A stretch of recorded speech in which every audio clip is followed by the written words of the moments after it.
नमस्कार, जी न्यूज देख रहे हैं आप। मैं हूं आपके साथ पयोधी शशि। 5 फरवरी को बेंगलुरु में पूरे हुए एरो इंडिया शो में भारतीय वायुसेना की ताकत देखने को मिली। सिर्फ आज की ताकत नहीं, बल्कि आने वाले समय में भारतीय वायुसेना में कौन कौन से नए हथियार जुड़ने वाले हैं, इसकी पहली झलक भी एरो इंडिया 2021 में दिखी। हम आपको आज सिर्फ वायुसेना की ताकत नहीं, बल्कि आत्मनिर्भर भारत की ताकत दिखाएंगे। हिंदुस्तान के वायु वीरों ने एशिया के सबसे बड़े एरो शो में दिखा दिया कि आखिर क्या भारत की वायु शक्ति का लोहा दुनिया मानती है। आने वाले समय में ड्रोन्स के युद्ध में कितनी जरूरत होगी, ये दुनिया जानती है। हाल ही में अजरबैजान और आर्मेनिया के बीच जो लड़ाई हुई, उसमें भी ड्रोन ने निर्णायक भूमिका निभाई थी। ऐसे में हमारी पहली रिपोर्ट में बात होगी कैट्स यानी कॉम्बैट एयर टीमिंग सिस्टम की, जो एक टीम एफर्ट होगा और टीम एफर्ट एयरक्राफ्ट और ड्रोन का है।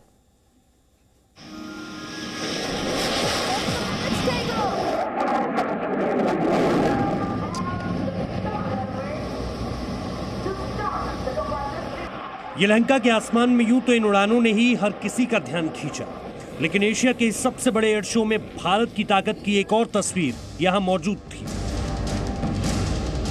ये है भविष्य का वो हथियार जिसकी तैयारी शुरू हो चुकी है। इसकी पहली झलक देखने को मिली एरो इंडिया 21 में, जहां मॉडर्न वॉरफेयर की तकनीक हर बढ़ते कदम के साथ मौजूद थी। ऐसी ही एक तकनीक है कॉम्बैट एयर टीमिंग सिस्टम यानी कैट्स। इस सिस्टम में फाइटर जेट और ड्रोन को एक साथ मिलकर दुश्मन पर हमला करने के लिए तैयार किया जा रहा है। कैट सिस्टम को HAL की मदद से LCA तेजस फाइटर जेट के साथ तैयार किया गया है। हमारे साथ ग्रुप कैप्टन HV ठाकुर हैं। ठाकुर साहब, ये तो बिल्कुल भविष्य की जो चीज़ें हैं, जो पिछले साल से नज़र आने लगी, उससे भी आगे की चीज़ें क्या है ये system? Combat air teaming system आजकल teaming, drone logics, artificial intelligence, autonomy and long distance large force engagement, ये चीज़ें बहुत ज़रूरी हैं। इस प्रोजेक्ट पे हम काम कर रहे हैं पिछले 2 साल से। Combat air teaming system cats जिसका एक्रोनिम है। सो इसमें the main thing is manned unmanned teeming और दूसरी चीज़ है स्वॉर्म अटैक। ये 2 चीज़ों का मिश्रण है ये। मैन्ड अनमैन्ड टीमिंग क्या है? Tejas aircraft upgraded by HAL, many times upgraded by HAL, is the center of the team. Okay, उसके चारों तरफ है कैट्स वॉरियर। ये जो एक UCAV है, वो सबसे बड़ा एसेट है इसमें। ये है सारी की सारी कॉम्बैट करेगा। तेजस के आगे रहेगा, 50 किलोमीटर 100 किलोमीटर आगे रहेगा। डेटा लिंक में उसका कम्युनिकेशन रहेगा तेजस से, और सारी combat will be done through cats warrior. इसकी जो रेंज है तकरीबन तेजस की रेंज जैसी होगी, पर क्योंकि ये बहुत छोटा एयरक्राफ्ट है तो उससे थोड़ी कम होगी। ओके, इसका जो वेपन पेलोड है तेजस से थोड़ा कम होगा, जो रेडार कैपेबिलिटी है तेजस से थोड़ी कम होगी, पर ये फ्लाई करेंगे 4 के झुंड में, 8 के झुंड में, वेरएज़ तेजस फ्लाई करेगा 1 या 2 एक साथ। हमला करने का सबसे बड़ा हथियार ये है। और इसमें हथियार क्या है? अंदर इसके वेपन्स बे है, अंदर इसके जो कैलिबर रहेगा, डिफरेंट कैलिबर के वेपन्स रहेंगे। प्रेजेंटली आपको जो दिख रहा है वो एक इंडियन ग्लाइड बॉम्ब है 100, जिसको हम अभी फायर कर आ रहे हैं। काफ़ी सक्सेसफुल प्रोजेक्ट है ये, तो इसको हम डेफिनेटली फर्स्ट इंटीग्रेट करेंगे। इसके विंग के नीचे रहेंगे इसके एयर टू एयर मिसाइल्स, इसके नोज पे रहेगा इसका रेडार। यानी इसका मुख्य हथियार ग्लाइड बॉम्ब होगा, जिसके जो अभी तक हम बाहर से खरीदते रहे, वो अब भारत में HAL डेवलप कर रहा है या दूसरी कंपनियां HAL इंटीग्रेट कर रहा है? HAL इंटीग्रेट कर रहा है। डेवलप इसको DRDO ने किया है। अब जान लीजिए इसकी एक और खासियत। इसमें तेजस के साथ ही 3 अलग अलग ड्रोन सिस्टम को इंटीग्रेट किया गया है। इन 3 ड्रोन्स को नाम दिया गया है वॉरियर, अल्फा और हंटर। जैसे ये है कैट्स वॉरियर, विंग पे आप जो देख रहे हैं 2 चीजें हैं, कैट्स हंटर और कैट्स अल्फा। कैट्स हंटर जो है that is a mini warrior launch from the Tejas. वो सारे वो काम करता है जो कैट्स वॉरियर करता है, except firing air to air missile. सारे बाकी काम करता है वो। टीमिंग करता है, ऑटोनॉमी करता है, नेविगेशन टू टारगेट करता है, smart destruction of target, picking the correct target, वो सारे काम वो करता है। टारगेट के ऊपर अगर उसके पास पेलोड नहीं है तो वो टारगेट की जैमिंग करेगा, रेडार्स जो है वहाँ। जब टारगेट स्ट्राइक कर लेगा तेजस या कोई और एयरक्राफ्ट तो उसकी फिल्मिंग करेगा और वापस बेस तक आएगा। बेस के आने से पहले उसका पैराशूट डिप्लॉय होगा और उसके बाद जस्ट बिफोर लैंडिंग एक और पैराशूट डिप्लॉय होगा और सॉफ्ट लैंडिंग करेगा। आफ्टर लैंडिंग इसको सिर्फ हमें साफ करना है और रीयूज करना है।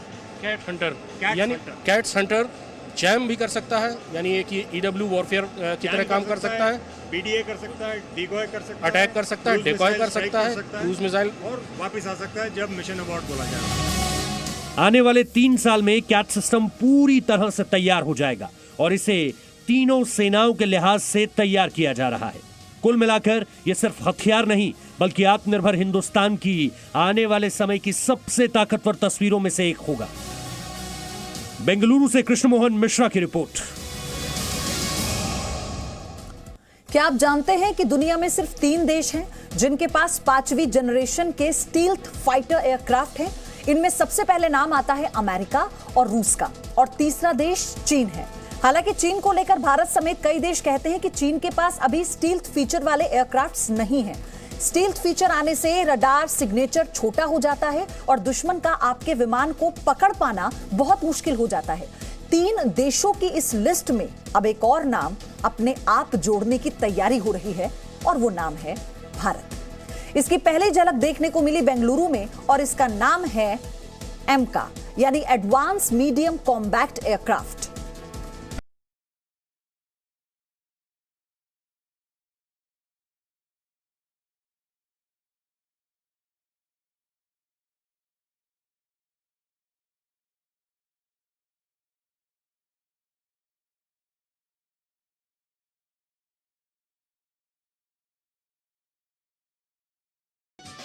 जमीन पर हमला और बम वर्षा करने में भी इसे कोई परेशानी नहीं होगी। आज की तारीख में भारत की वायुसेना की शक्ति है रफाल, सुखड़ी MKI, मिराज 2000, जगुआर्स और आत्मनिर्भर भारत की ताकत तेजस। लेकिन इनसे आगे की तैयारियां शुरू हो चुकी हैं।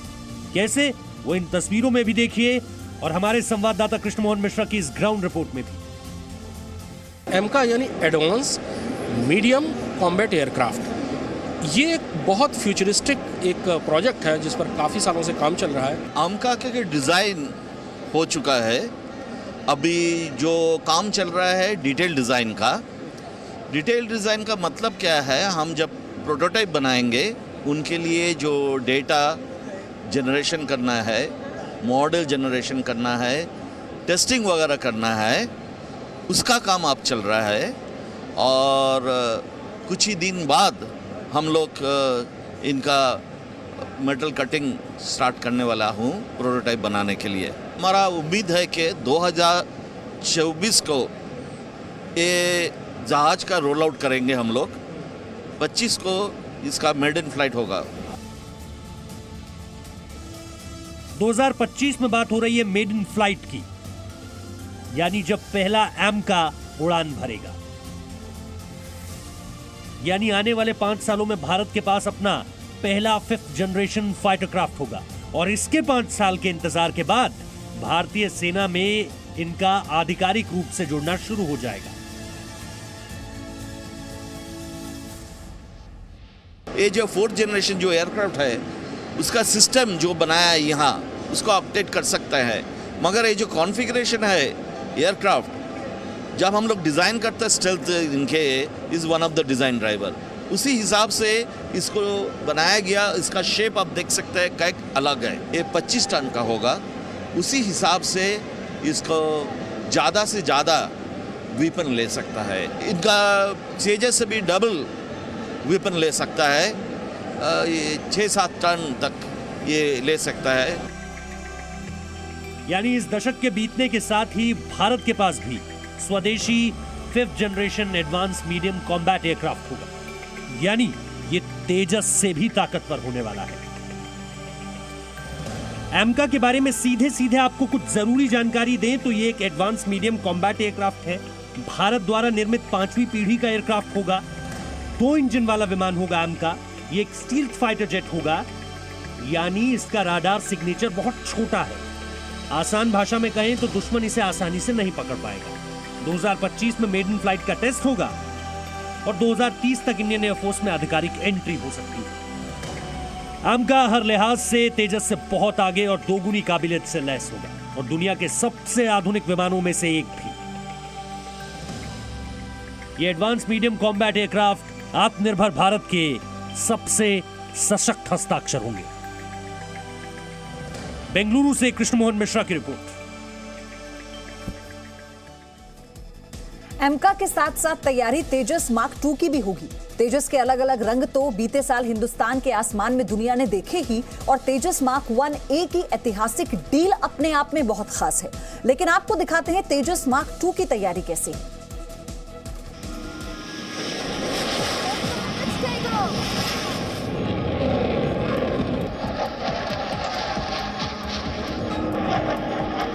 तेजस की ताकत को हिंदुस्तान के आसमान में भारत ने कई बार देखा है, और सिर्फ भारत ही क्यों, दुनिया और दुश्मन भी अलग अलग मौकों पर इसकी उड़ान देख चुके हैं। भारत की जो डिफेंस इंडस्ट्री उसको बहुत बड़ा बूस्ट मिला। तेजस का ऑर्डर मिला 83 तेजस का। हमारे साथ भारतीय वायुसेना के अध्यक्ष air chief marshal RKS Bhadauria हैं। बहुत बड़ा चेंज आएगा हमारी इंडस्ट्री में, बिकॉज जब 48,000 करोड़ का एक प्रोजेक्ट शुरू होता है, ऑल्दो ये HAL के साथ है, बट उनकी सेकंड टियर थर्ड टियर बहुत सारे MSMEs एंड पूरी इंडस्ट्री होती है, प्राइवेट सेक्टर पार्टिसिपेशन होता है, तो सबको इसका फ़ायदा पहुंचेगा। और सबसे बड़ी बात, indigenous R&D, indigenous development, indigenous manufacturing में एक ये बिल्कुल बहुत बड़ा चेंज लाएगा। सो उस हिसाब से हमारी इंडस्ट्री के लिए, एरोस्पेस इंडस्ट्री, डिफेंस इंडस्ट्री के लिए ये बहुत बड़ा गेम चेंजर है। क्योंकि LCA अपनी क्लास में बहुत ही बेहतरीन जहाज़ है, और मार्क 1A में हमने कुछ और इम्प्रूवमेंट्स के साथ में कॉन्ट्रैक्ट साइन किया है। उसमें कुछ क्रिटिकल कॉम्बैट इम्प्रूवमेंट्स हैं एनहांसमेंट्स के लिए, और हमारे एयरफोर्स के लिए भी एक बहुत अच्छा जहाज रहेगा। तेजस मार्क 2 कैसे आने वाले समय में न सिर्फ भारत के सबसे एडवांस एयरक्राफ्ट में से एक होगा, बल्कि दुनिया की नजरें क्यों इसकी तरफ होंगी। सबसे पहले तेजस मार्क 2 के प्रोजेक्ट डायरेक्टर मधुसूदन राव को सुनिए। Payload 6,500 kgs of payload it can carry, whereas Mark 1 3,500 only its capacity. The sensors, when you look at it, is all advanced sensors. आत्मनिर्भर भारत की ताकत को लगातार आप आने वाले सालों में और बेहतर होता देखेंगे, जिसमें एक अहम पड़ाव होगा तेजस मार्क 2। 2026 के बाद ये इसका प्रोडक्शन शुरू हो जाएगा, इसकी उम्मीद की जानी चाहिए, और ये भारतीय वायुसेना का स्वदेशी सबसे ताकतवर हथियार हो जाएगा बहुत जल्दी। Krishna Mohan Mishra, Zee media, Bengaluru. Presenting B News app, available on Google Play and App Store. Download it now.